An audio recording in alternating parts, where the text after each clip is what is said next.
last time.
God is my source, God is my power, God gives me everything I need.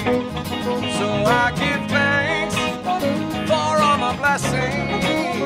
God gives me everything I need. God gives me everything I need. God gives me everything I need.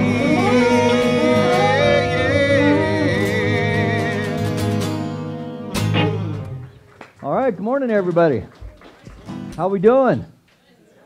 How's the air back there? Good to have you all here this morning. My name is Reverend Michael McMorrow. It's your first time here. I'm the spiritual director here, and we welcome all who practice their beliefs in faith and love. And we do a little thing here called hugs and handshakes, not to make you too uncomfortable right off the bat.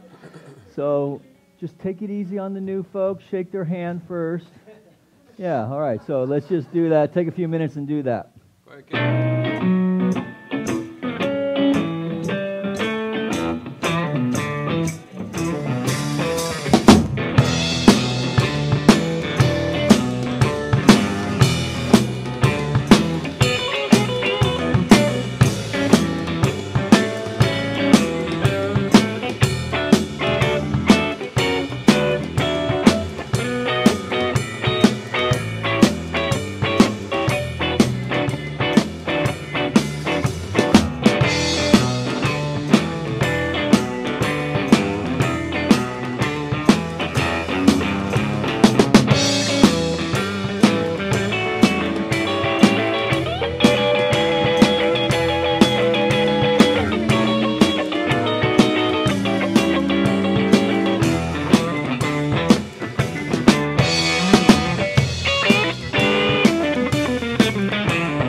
revise this. I don't know.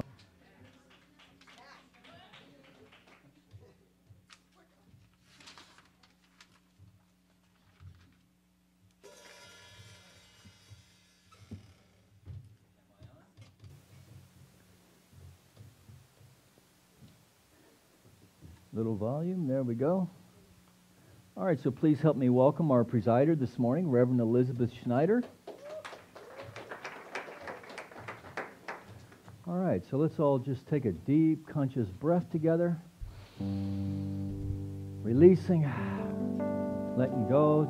Just allow ourselves to surrender to this eternal now moment, setting aside any busyness or any hassles getting here today, and just made it to church. Good job. So we come together for this call to service, which we call Lighting the Flames of Faith, and we perform it to promote the universal consciousness of life, which acknowledges that all peoples, all faiths, all sentient beings come from the one great universal presence, which we call Spirit. Fundamental to this truth is the unifying nature of all religious thought and experience, which we honor here this morning. So as Reverend Elizabeth lights the first candle, it's for the Tao, honoring the universal path of harmony and equilibrium, the natural way. We light the second candle for the shamanic traditions, honoring the beliefs and practices of all indigenous peoples, the way of primal spirituality. We light the third candle for Hinduism, honoring the path of knowledge, action, and devotion. We light the fourth candle for Judaism, honoring the ethical path of living by sacred law. We light the fifth candle for all forms of Buddhism, honoring the four noble truths in the path of compassion. The sixth candle we light for all forms of Christianity, honoring the Christ consciousness as the path of love. We light the seventh candle for all forms of Islam, honoring the path of submission to the will of God as the highest calling. We light the eighth candle for the universalistic religion of Baha'i, honoring the path of unity and peace. We light the ninth candle for all forms of New Thought, honoring the metaphysical path of mental healing through the practice of universal spiritual principles. And the 10th candle we light for all those who are as yet unaware of the power and presence of Spirit in their lives, and for the space we hold for them here at our center. And as Reverend Elizabeth lights the healing candle, please put silently into the light the names of anyone you wish to have experience the healing flame of God's eternal love. In this moment, in this place, I remember who I am, letting fear and worry fall away from me. I open my eyes and I see there is only love. There is only love. Love that heals, love that sets us free. There is only love.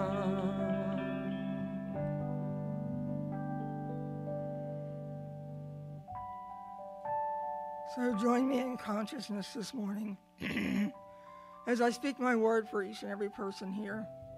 As I declare my life here on this plane of consciousness is a gift. I know there is one power, a power for good in the universe, and I can use it. My charge, to use that knowledge and that power to create my best life, to be the best person that I can be. If I assume that the one power is expressing through everything and everyone, including me, and that I carry a divine spark within me, then that is awesome knowledge. As an individualized expression of the One, I allow the power of the One to work for me by flowing through me. This is the law, the creative process in action, and I must believe in it for it to work for me. Thus, I make my declarations on a daily basis. Through spiritual mind treatment, I work to control my thought processes and bring them in harmony with the divine order. As I declare that I enjoy and experience all the good that life has to offer me, the One finds expression through me. I work to get my bloated nothingness out of the way of the divine circuits so that I manifest all good in my life: health, wealth, creative expression, loving relationships. And I gratefully receive and give thanks for all this good. I release my word in all its power into the law of mind, knowing it returns to me multiplied abundantly. Together we say, and so it is. So good morning. I'm Reverend Elizabeth. I'm a movie buff. I sometimes take my ideas for these creative thoughts from movies that I've seen. So recently I saw Brad's Status, which one reviewer called one of the most humane movies you'll see this year. Now it stars Ben Stiller as Brad. He's 47. He's having a midlife crisis. Youth has faded. Roads have not been traveled. He takes stock of his life. He compares himself to his college friends. There's Billy, who sold his tech company at age 40. He's a billionaire, living a life of luxury in Hawaii. There's Jason, wealthy hedge fund manager, cavorting in his private jet. There's Nick, successful Hollywood director, living a lavish lifestyle. And then there's Craig, best-selling author, Harvard lecturer, and political pundit seen on TV. So Brad fantasizes about their lives and compares himself to theirs, and his pales in comparison. Well, it's not as though he's uncomfortable. I mean, he lives in Sacramento. He has a lovely, sweet wife. He's got a nonprofit that he runs that links needy organizations with wealthy donors. And he has a son who's a musical prodigy and is likely to go to Harvard. But it's not enough, just not enough. He's insecure, jealous, just not measuring up to his fantasies. Time is running out. Now, you'll have to see the film to see how he works through his insecurities and how his fantasies about his friends may not be what he's expecting, how everything, despite outer appearances,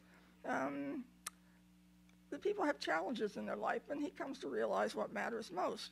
Well, the reason this film resonated with me is because I thought back to my own midlife crisis. Now, that was around 40 years ago. And I know. I looked at time left then. I thought, well, what should I do with it? And then I had anxiety and insomnia, and answers started coming. And so I thought, okay, time to leave the stay-at-home mom role, go back to work, and then go to graduate school in counseling psychology. And this insistent frenzy of the women's liberation movement it's kind of drove me to do more, be more, have more, whatever, to move out of my comfort zone. So what's going on now? 40 years later, I find myself well past midlife crisis, but now I'm in a late life crisis. 10-year anniversary of my husband's transition's coming up, May 1st. That gave me pause. My old nemesis, anxiety and insomnia, they brought me questioning what's going on. I thought, well, what have I been doing in the past 10 years? And not just the past 10 years, but my entire life. Should I have done more, been more, somehow made more of an impression on the world, a bigger footprint? Did I waste my gifts and talents? Yada, yada, yada, blah, blah, blah. I tell you, monkey mind was having a field day. So at these times, it's really good to see what Ernest Holmes would have to say. So in Science of Mind, he writes this. And I thought it was kind of surprising. Man does not exist for the purpose of making an impression upon his environment. He does exist to express himself in and through his environment. There's a great difference. Man does not exist to leave a lasting impression upon his environment. Not at all. It's not necessary. If we should pass on tonight, it's not necessary that anyone should remember that we have ever lived. All that means anything is that while we live, we live. And he has that in all caps, we live. And wherever we go from here, we shall keep on living. And he adds, it's quite a burden lifted when we realize we do not have to move the world. Well, this fits in with the final scene of Brad's status, because Brad's in bed. He's had some personal transformations. He turns to the camera and he says, I'm alive. And he's fully present in the moment so that he can enjoy the joy, the beauty, the love, and all the gifts that life has to offer him. And so it is.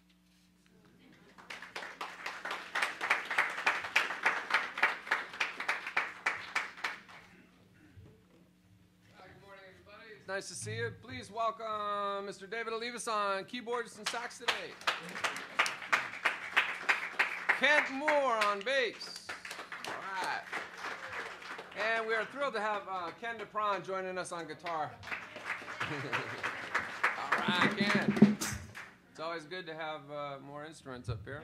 Yeah. And we are always thrilled to play with our next friend.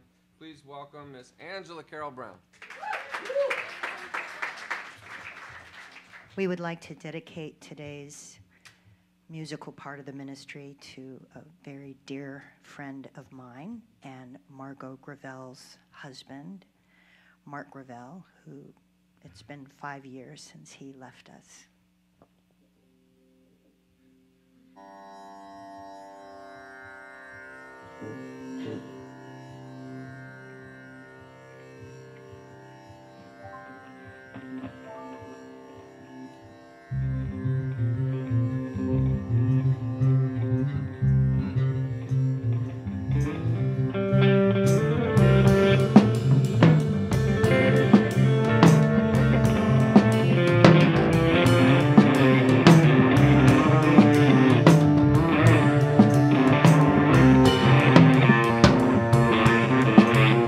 Turn off your mind, relax, and flow downstream.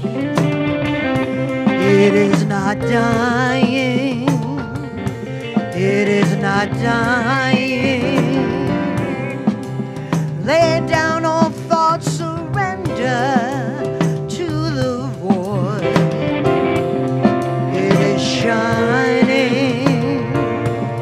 It is shining.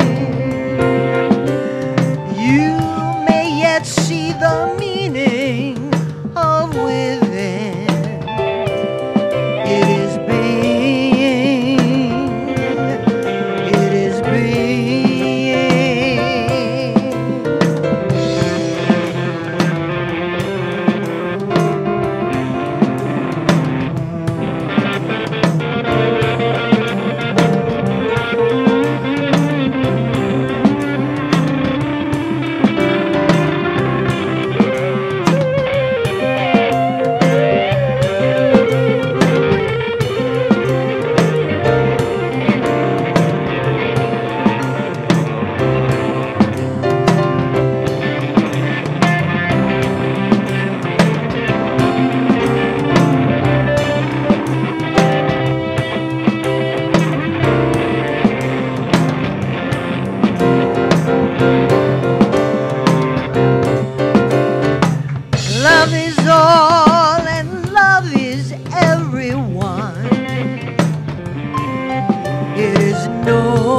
Oh, that was amazing.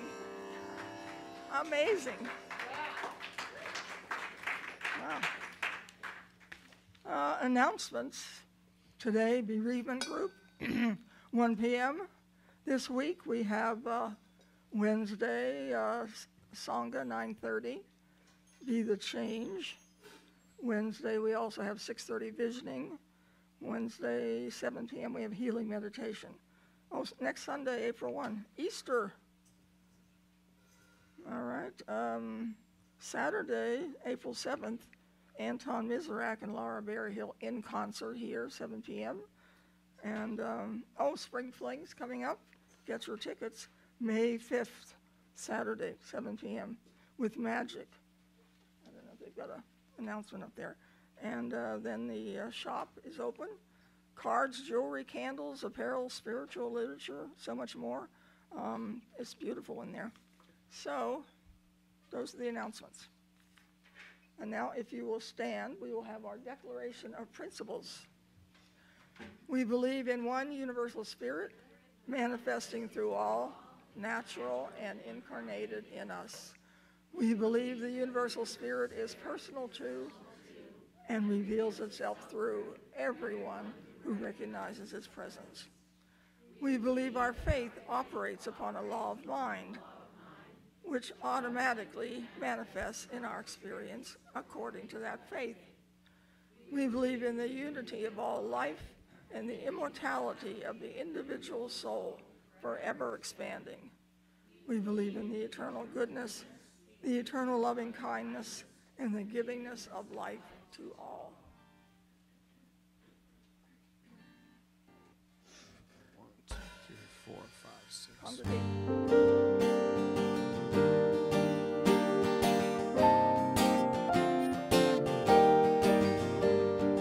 I am the heart, I am the hands, I am the voice of spirit on earth, and who I am, and all I do is a blessing to the world.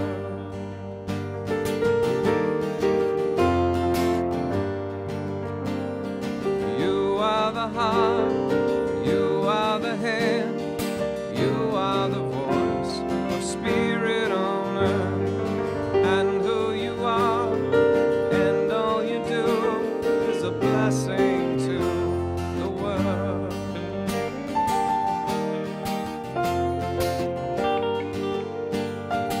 We are the heart, we are the hands, we are the voice of spirit on earth, and who we are, and all we do is a blessing to the world.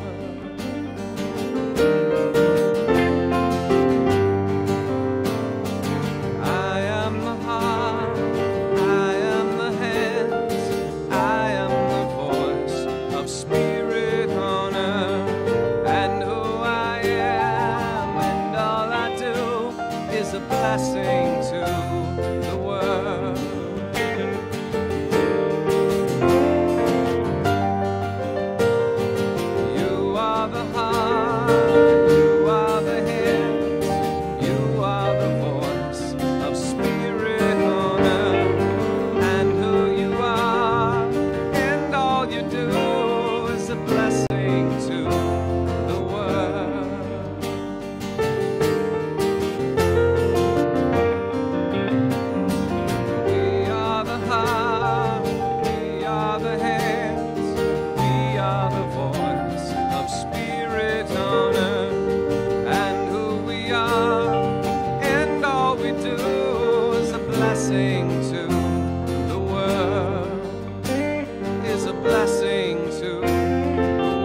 Nice job, Angela. Nice job, band. Let's give them some more love, shall we?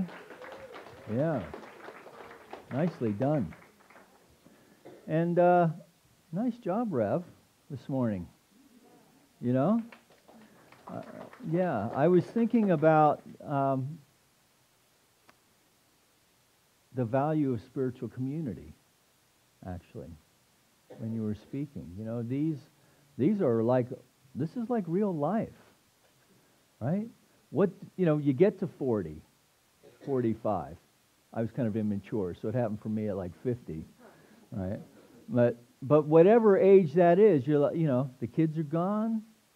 Maybe you've even got them through college. Maybe they've even moved out, right? And so it is time to redefine, right?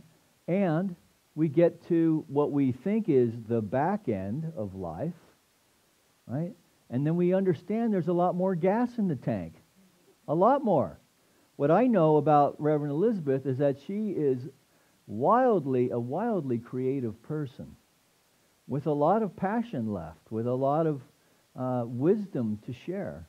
And I know that for all of our folks who are on the so-called back end, you know?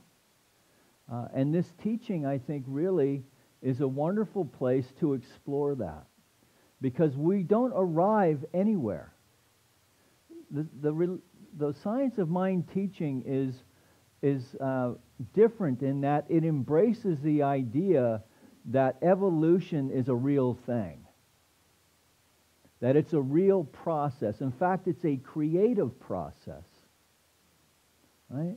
And that this extends not only to geology, right? Not only to survival of the fittest, right? But also to consciousness. You know, next week we're going to be celebrating Easter, and in those traditions, in that tradition, the idea of awaiting the second coming of the Christ.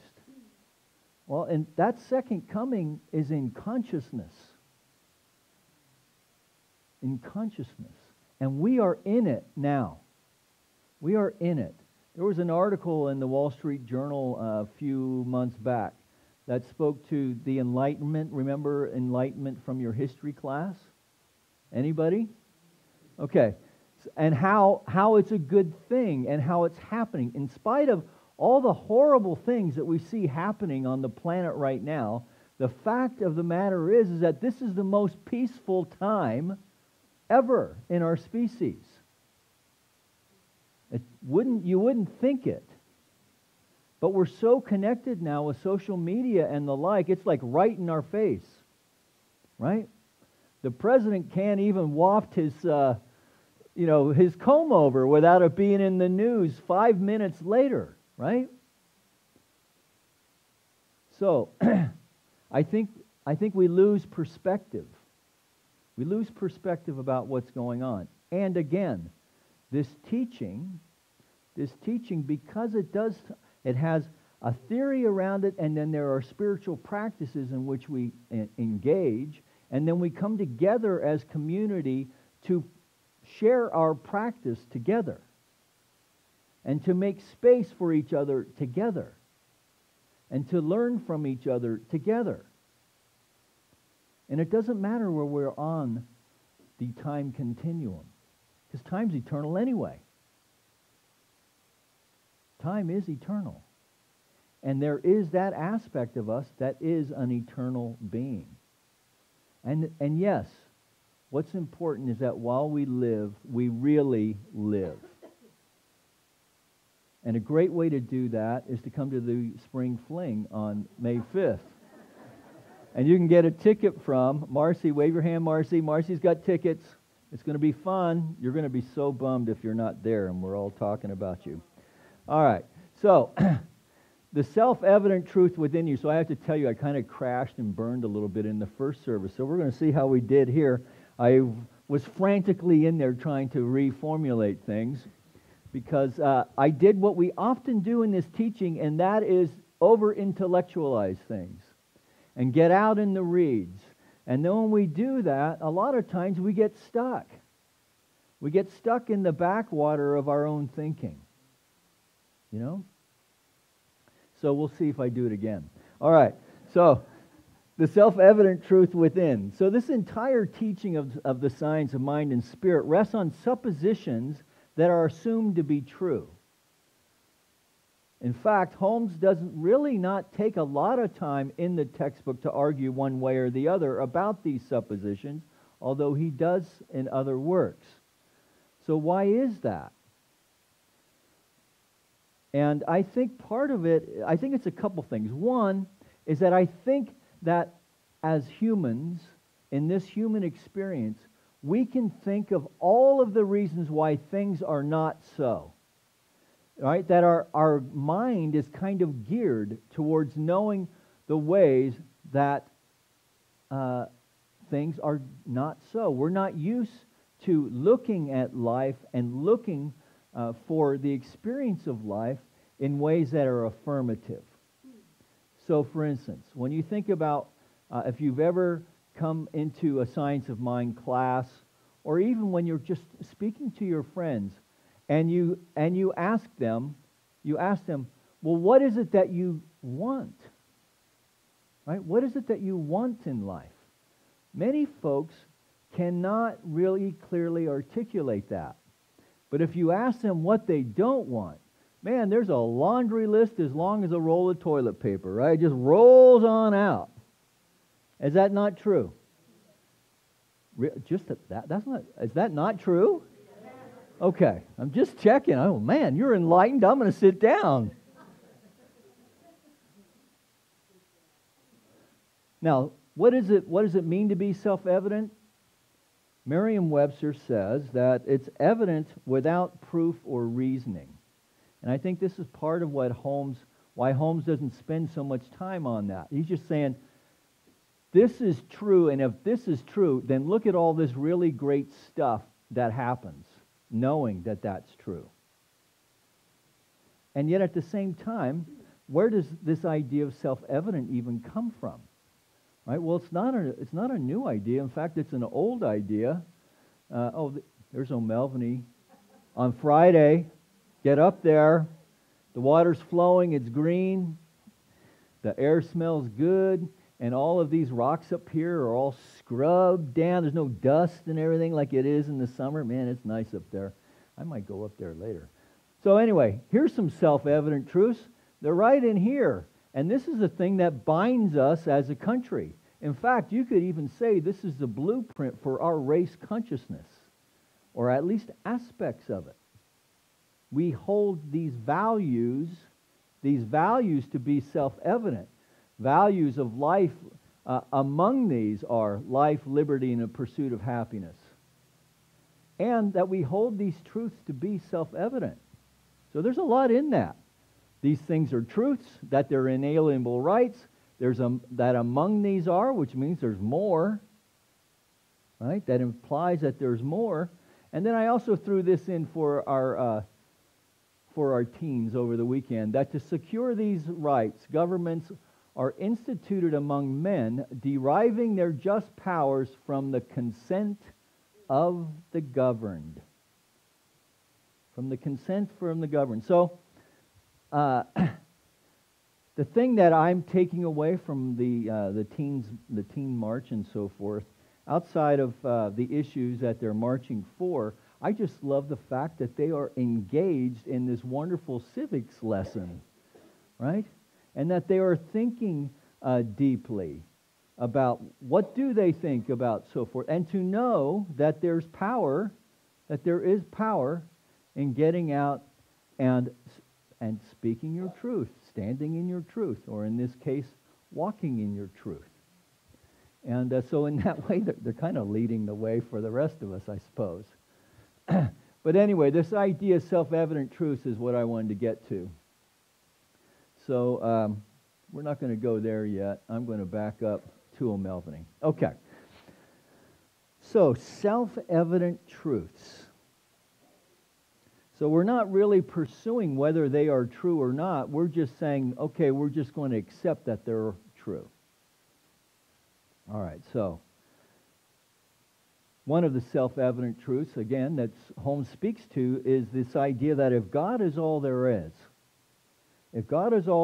then past, present, and future, time, experience, and form, if they exist at all, must exist as some part of truth. And if this truth is all there is, then we must be included in it, and we should identify ourselves with it. This is taken from Living the Science of Mind on page 142, where he does explore and break out this idea of what self-evident truths are and what that means to him.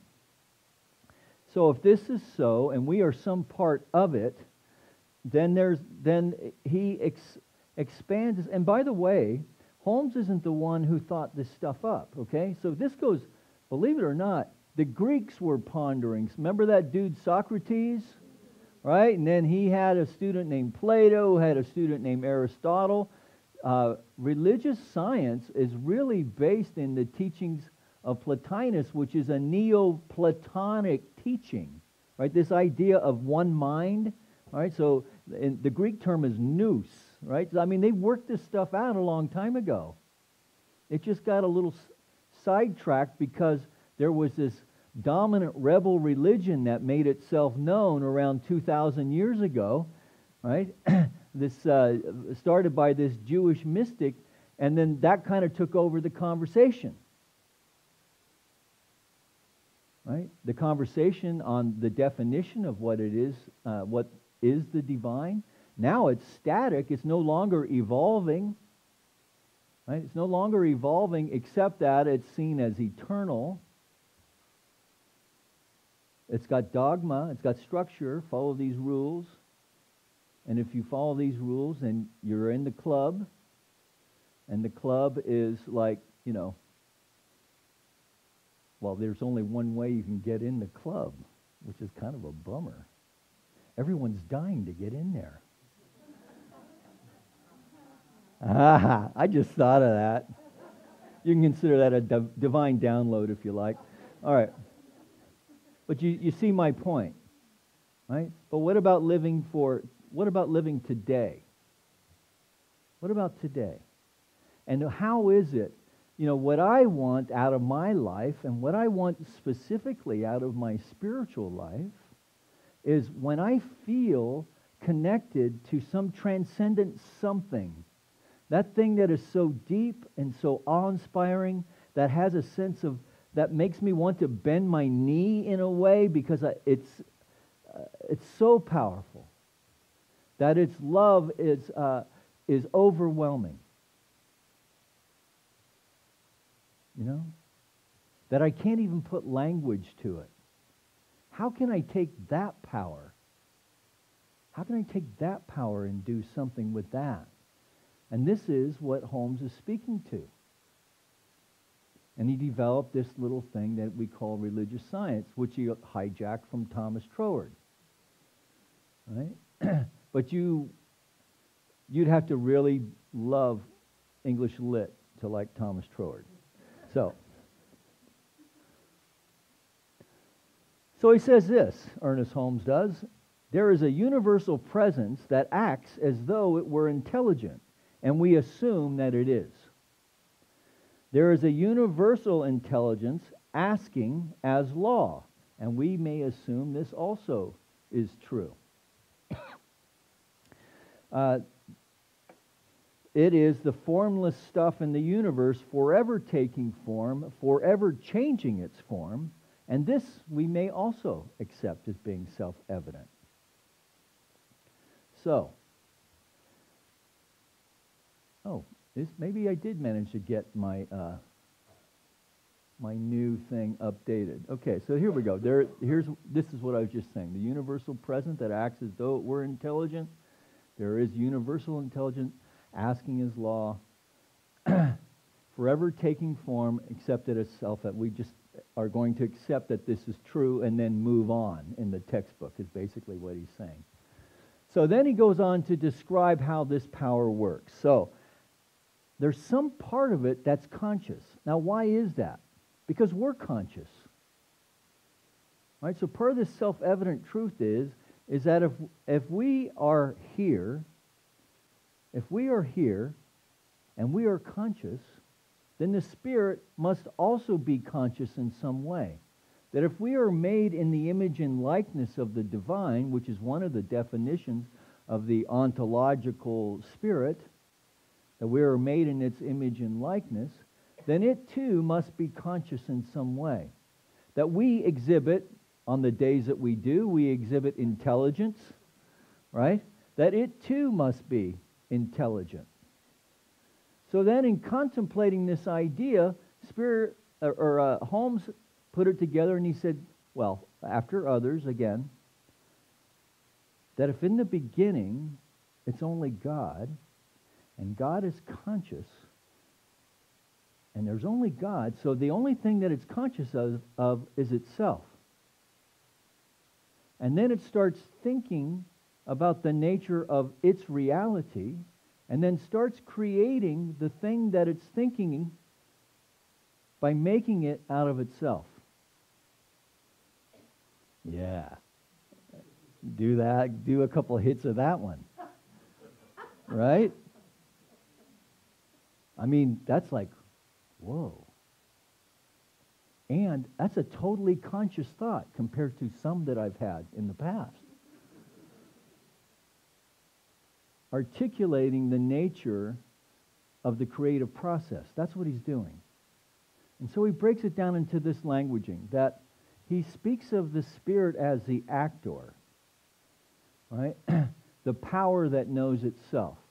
He's speaking of this thing that he calls law, and then to confuse everything, he calls it soul, which is not the way that we may have grown up knowing soul, but just know that soul is a blind force, obeying the will of the Spirit, working through law to produce form. Now, what does that mean?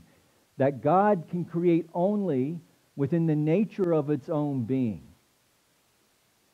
So in this way, in this trippy kind of way, so think about this. So God is making things out of itself by thinking about the thing it wants to create, by making it out of itself, within its own nature. So that means that it's actually not supernatural to create anything. Right? I mean, it's the most natural. No? I mean, so to me, what I'm taking from that is that the most natural thing to do in life is to be creative. That's what I guess an easier way to say it. Do those dots connect, or is that just me? All right. Thank you. I'm learning while I'm up here, believe me. Okay. So, blind force acting on the thought of the actor, and then the body is then the effect, right? Which is the natural consequence of these two processes, is all of creation. That this law, the stuff from which form comes, does not have conscious intelligence. So this stuff isn't thinking about whether this thought has merit or not. It's just creating it, right? So in a way, thinking about, since we're having kind of a jazzy morning, right? It's like the jazz musician who's really out there and maybe hits a discordant note that's outside of the particular scale, but rather than going, oh crap, I hit the wrong note, it just goes, well, let's go see where this takes us. And then sometimes they might even create a whole new scale out of that, which is what jazz was. In fact, that's what the blues were. Right? So the blues, the blue notes were the notes they didn't use back in the classical period because they were seen as discordant. I think that's like the fourth. Is that right? Sharp fourth. Aren't you impressed by me? I am right now. Yeah, anyway, that's what the blues are. That one note where they hit it and you go, ooh, yeah, that's a blue note. Okay. And it might be a minor chord, right? Does that have a sharp fourth in it? See? All right, see, it's all one. It's all one. Right? But you see my point. Right? So the nature of the universe is to be creative. And that as we are creative beings, then the nature of the divine, if we're a reflection of it, then the nature of the divine must also be creative. Right? And we don't have to play around with music and stuff like that, or even within our own head. All we have to do is go walk around O'Melveny Park, or the garden, or your front lawn, where there is more of life in 12 square inches than is on the entire moon. I mean, it's really kind of a miracle. Life is kind of a miracle if you really think deeply on it. And Holmes did. So then he came up with this idea that as this creative process, the Spirit making stuff out of considering the thing that it's thinking about, and then using this substance itself to create the thing that it's thinking about, that's down here. This is what that symbol, if you've seen it around, it's called the descent of spirit into man. Now, does this mean that this is God and we now worship the divine symbol? No. Right? It's a teaching symbol. It's a teaching symbol that's teaching us one thing. It's how to pray in an affirmative way. How to pray knowing that it's already done. So the first job up here is to contemplate our own oneness with the divine and how that is true, and to focus on how it's true, which is a huge leap of faith some days. Right? When you get a letter from the IRS and you know what it looks like because you've had one before, and all of a sudden your blood goes cold. Right? And then you find out that it's just a report of something. Yeah. Anyway, regardless of what that is, what in the outer world, that we can recognize and know at all times our oneness with the divine, that we are using this divine substance. We're a reflection of this. We're using that to create this, which is what prayer is. It's just a different approach. See, in the old approach, what we believed was if we turn the cosmic tumbler to just the right combination, we can unlock the lock and open it up, and then it is done unto us as we believe. And so now the difference is knowing that there is no lock, there is no lock, there is no safe even. There's just consciousness. And to the extent that we can align ourselves with this in such a way that we know that there is no separation, and this is where the work is. In spite of health diagnosis, bank balance, tires needed for the car, kids didn't get in the right school, right? That we can choose again. And by hanging out in here and playing around with this, eventually, we demonstrate down here to such an extent that we go, holy smokes, this works. This really works. And then our faith is strengthened. Our faith is strengthened, which makes this easier for the next thing. So we can get into, well, what about when we don't get our way? Right? And I think that's a legitimate thing to ask. Right? What about the ways that God isn't all there is? Right? And we can think of those. And I was thinking about this in this way, and then I'm going to be quiet. So I was thinking about how this idea of this metaphor of God as ocean, and we are a drop of ocean. So all that God is in the large, every quality that God is in the large, we are as that drop. We are in the small. And yet we see things demonstrating in the outer world that do not look very God-like. And so I was thinking about how, in fact, let me see if that image transferred. Yeah. So I was thinking about how our consciousness together, race consciousness, us thinking harmonious thoughts together, we can create a wave that has life and wonder, and it's oxygenating the water, and it's, helping to feed the kelp and all the other, that activity that's going on within that wave. That race consciousness can act that way. And yet when we see these horrible things that happen in the world, that it's race consciousness, whoops, where did I go? It's race consciousness directed in maybe a collectively unconscious way. And it seems bad, and it seems horrible, and it is tragic, yes, when things like this happen. And yet what happens eventually is the waves recede, right? And things do return to a different kind of normalcy.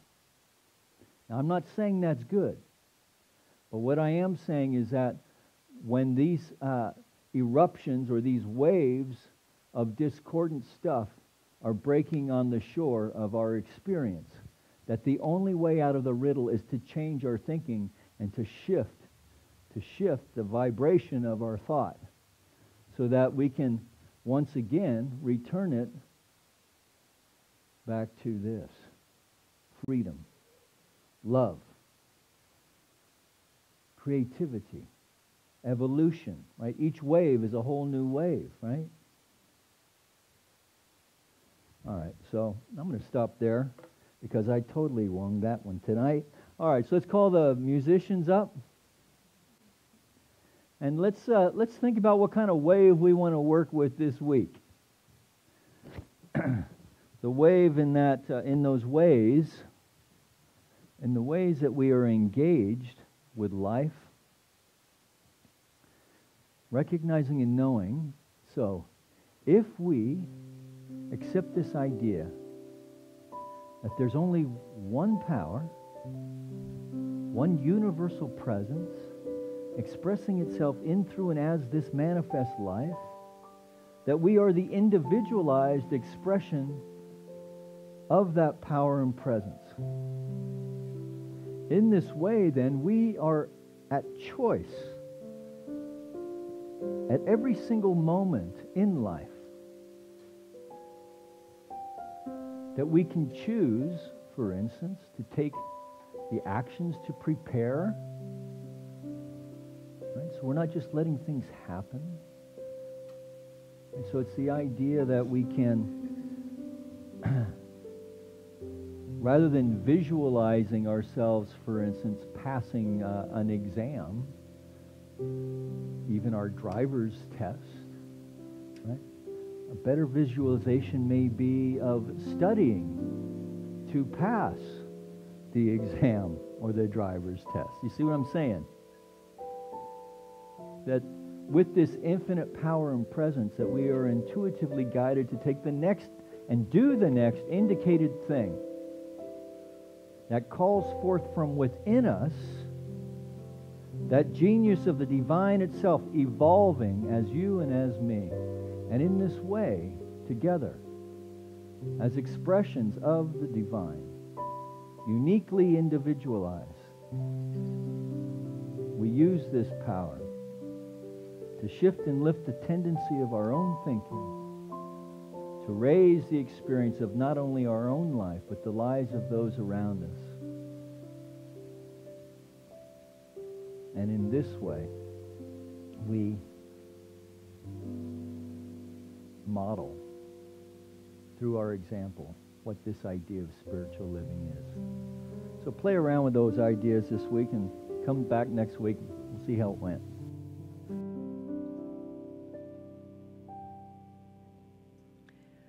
This song we're about to do is one that Mark Gravel and I did together for 25 years. And also wanted to acknowledge that Mark's son, Tim, is here with us today. So we're all remembering Mark together. 1, 2, 3.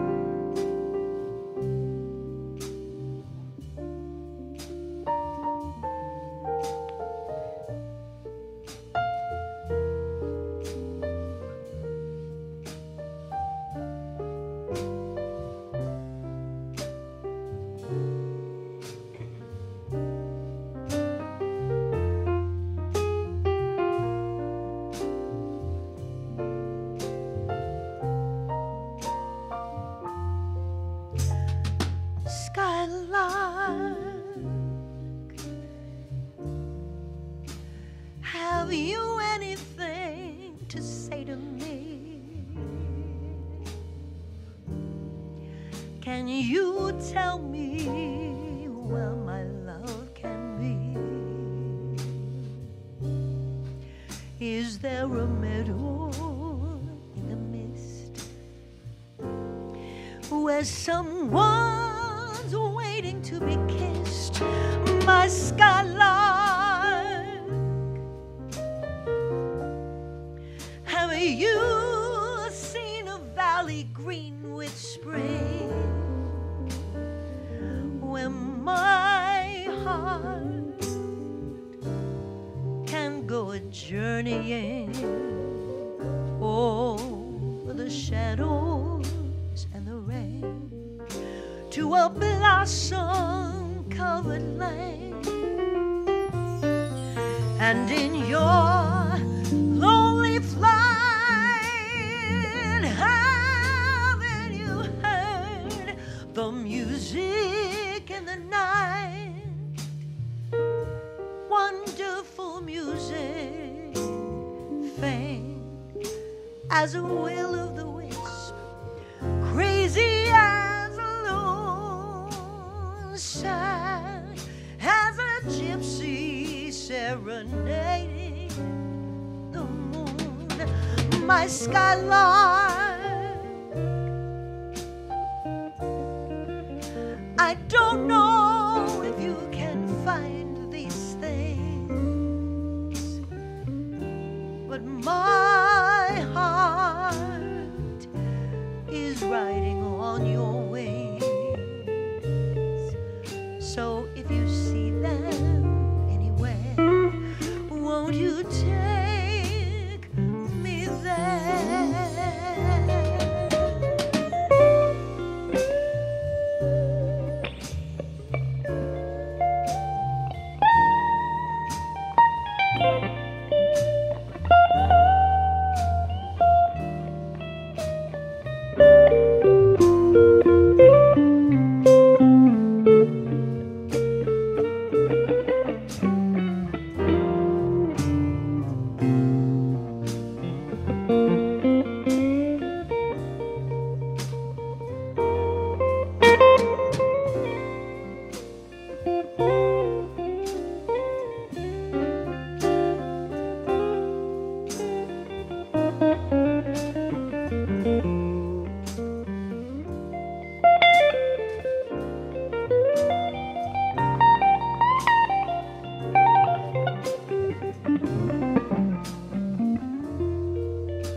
In your lonely flight, haven't you heard the music in the night? Wonderful music, faint as a will of the wisp, crazy as a loon, sad as a gypsy serenading the moon. My skylark, I don't know if you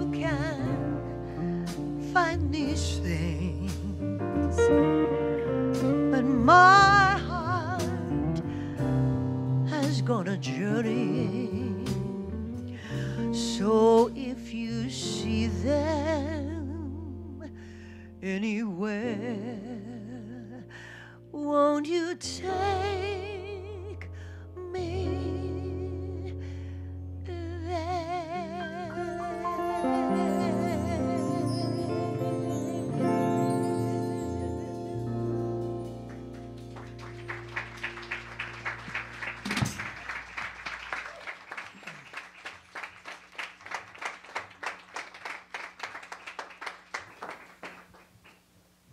That was beautiful. Yeah, thank you. Let's give her some more love. Celebrate Mark in loving. I was thinking in those opening verses about springtime and so forth, I was picturing Margot painting and Mark fishing, right? Yeah. So, anyway, good guy. All right, so as we prepare our gifts for the offering, let's call our ushers forward.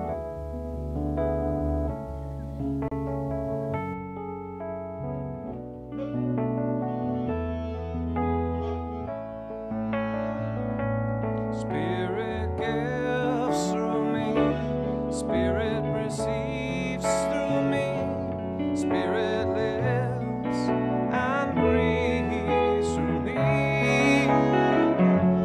Spirit lives and breathes through me. Spirit gives through me, Spirit receives through me, Spirit lives and breathes through me. Oh, Spirit lives and breathes through me.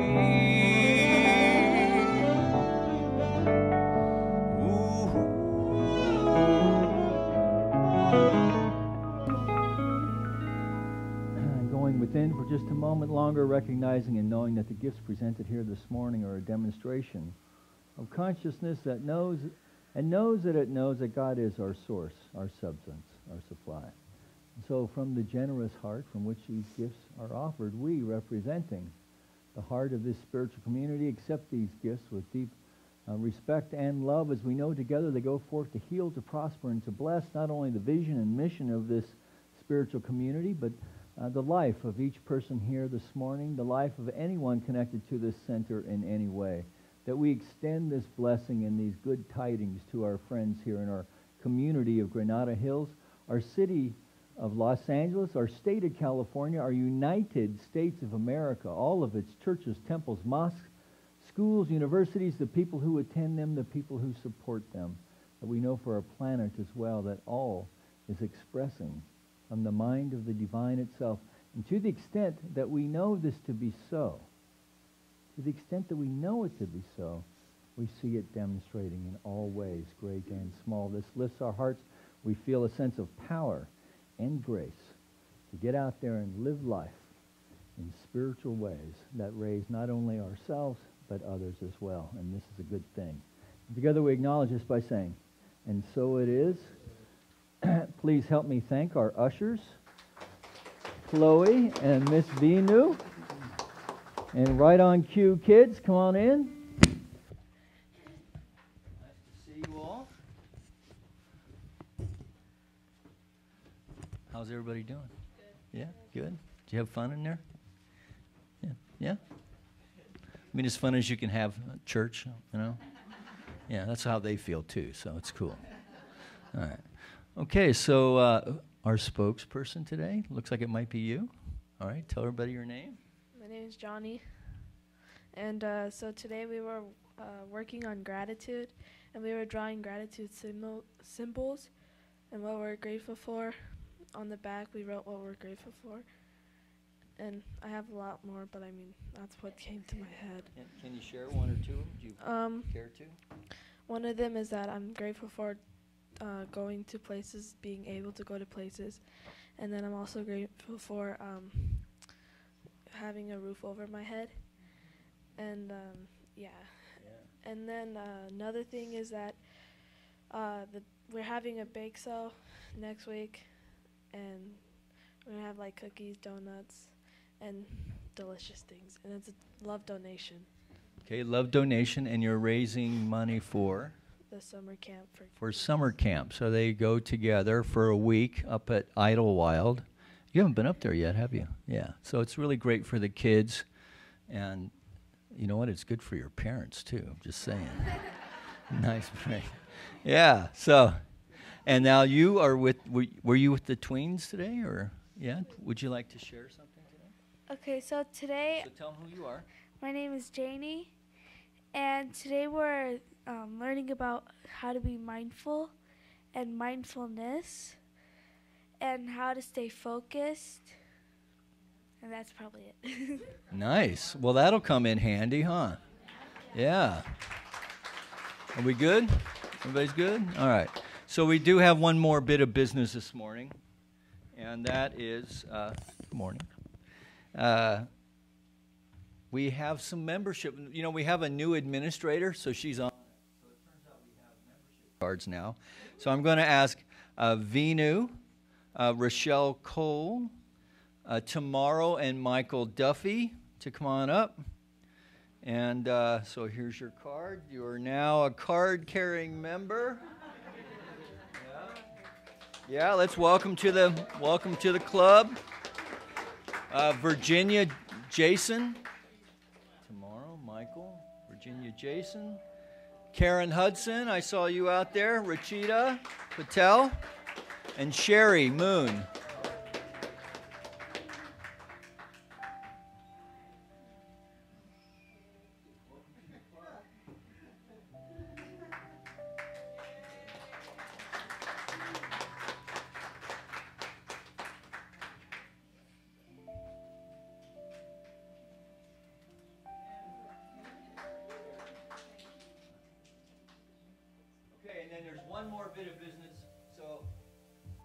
Again, the fact that we have a new administrator.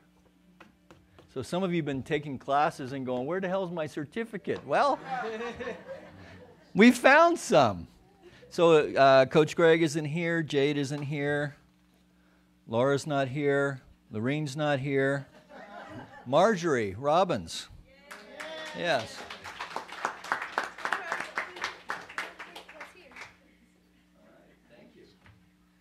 All right, so I guess I better call those folks and tell them to come back to church so we can give them to them proper. Yeah, so, all right, so anyway, thank you all for being here. Let's ask our practitioners and ministers to circle the room. And don't forget, who are you going to get your Spring Fling tickets from? What's her name? Marcy. And where is she sitting? Everybody point towards her.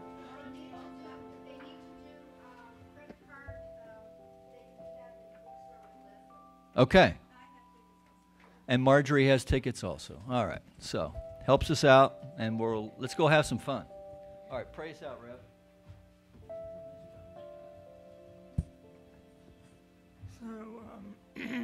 So join me in consciousness, please. I speak my word in the first person for each and every person here.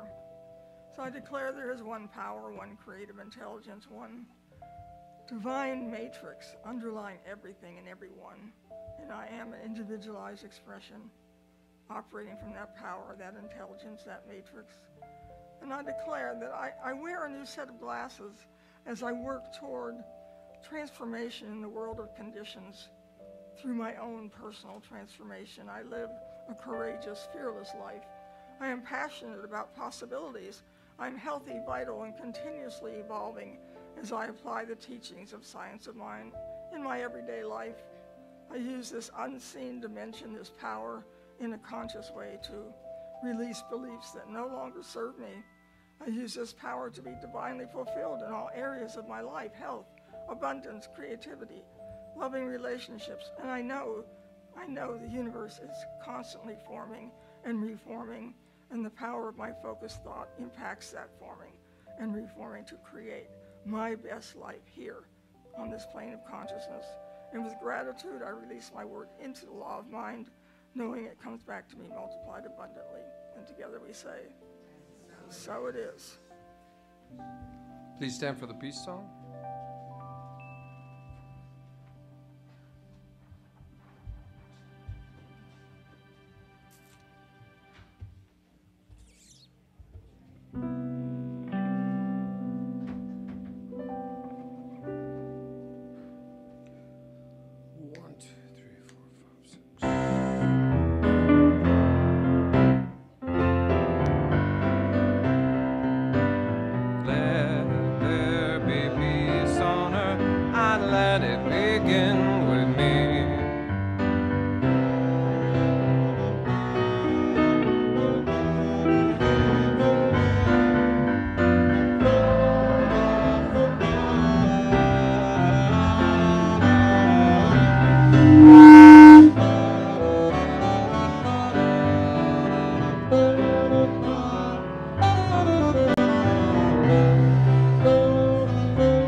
dogging, fooling around with you.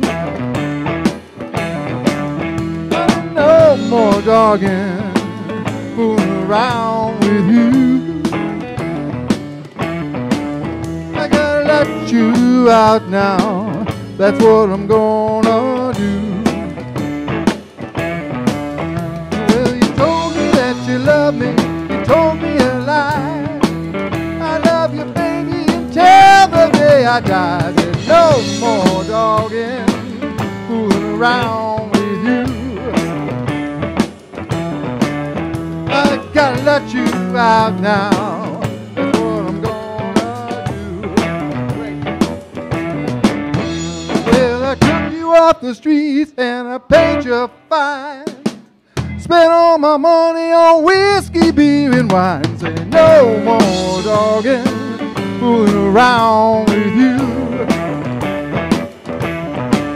I gotta let you out now, that's what I'm gonna do.